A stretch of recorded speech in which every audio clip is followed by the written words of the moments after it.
The Holy Gospel according to Matthew. Now, the 11 disciples went to Galilee, to the mountain to which Jesus had directed them. When they saw him, they worshiped him, but some doubted. And Jesus came and said to them, "All authority in heaven and on earth has been given to me. Go therefore and make disciples of all nations, baptizing them in the name of the Father and of the Son and of the Holy Spirit, and teaching them to obey everything that I have commanded you. And remember, I am with you always to the end of the age." The Gospel of the Lord. Praise to you, O Christ. If you want to get a wonderful book for your children or your grandkids, this is one to get. Children of God Storybook by Archbishop Desmond Tutu. It is fabulous.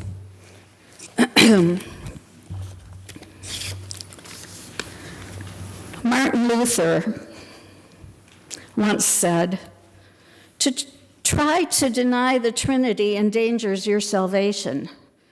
To try to comprehend the Trinity endangers your sanity."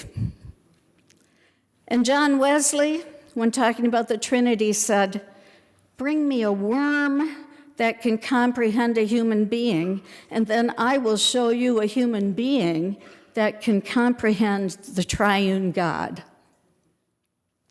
The doctrine of the Trinity is difficult to comprehend, and consequently, as a church, we have somewhat ignored giving the Trinity any significant focus.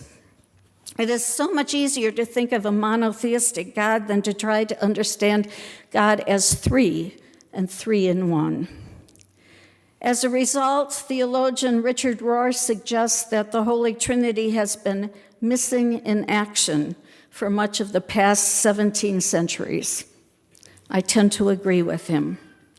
In fact, I know this is a joke with pastors who are supervisors for interns, because it happened to me and it happened to several of my colleagues.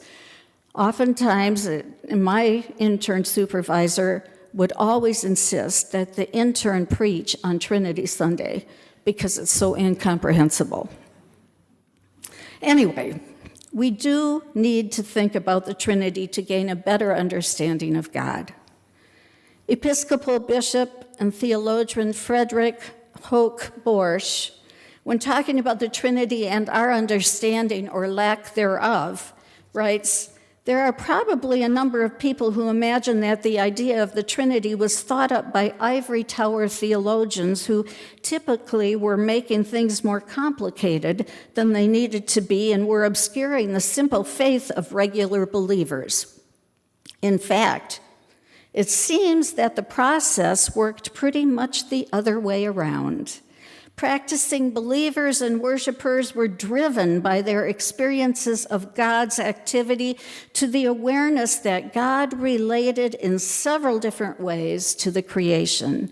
Thus, what these believers came to insist upon was that God had to be recognized as being in different forms of relationship with the creation, in ways at least like different persons, and that all these ways were divine, that is, were of God. Yet, there could not be three gods. God, to be the biblical God and the only God of all, had to be one God. This complex and profound faith was then handed over for the theologians to try and make more intelligible. They have been trying ever since. And that's probably very true. But what also is true is that for us to better understand the God in whom we believe and place our trust, we need to maintain some understanding of the mystery of the Trinity. And key to that understanding is relationship.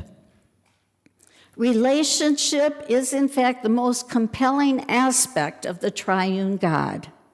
As Richard Rohr says, whatever is going on in God is a flow, a radical relatedness, a perfect communion between three, a circle dance of love. And God is not just a dancer, God is the dance itself. God is absolute relatedness, and God is the dance itself.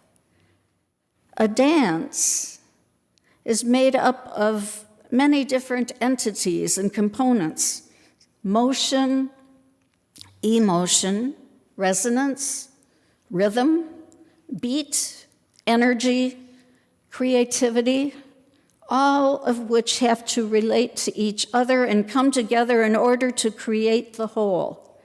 We dance on the edge of mystery when we look upon this ultimate triangle of the Trinity, a model of interactive and open, loving relationship. And there is no way we humans can fully grasp the doctrine of God in three persons, Blessed Trinity.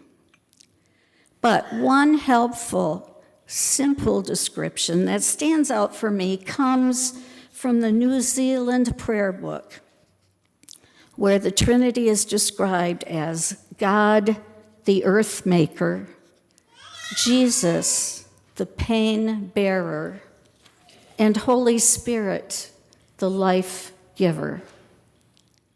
The Trinity is an ultimate triangle that relates these three aspects of life that carry us to that which is foundational and true.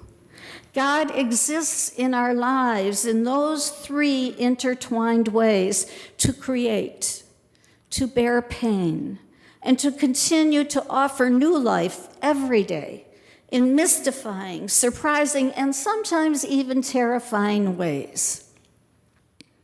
God is the dance of relatedness.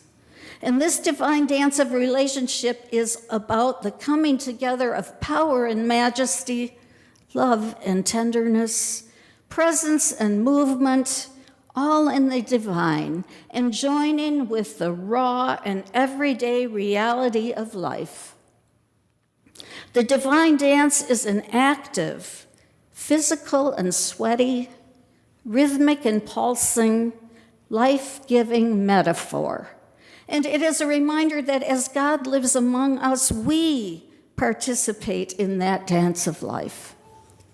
In today's gospel reading, as we hear Jesus command his disciples to go, make disciples, and baptize them in the name of the Father and of the Son and of the Holy Spirit, he calls believers to participate in this divine dance of intertwining characteristics and relational rhythms. The greatness of this Great Commission is not just found in the geographical expansion of the mission that says, go and make disciples of all nations. It also has to do with the expanded personal and community vision and courage to live into the whole nature of God.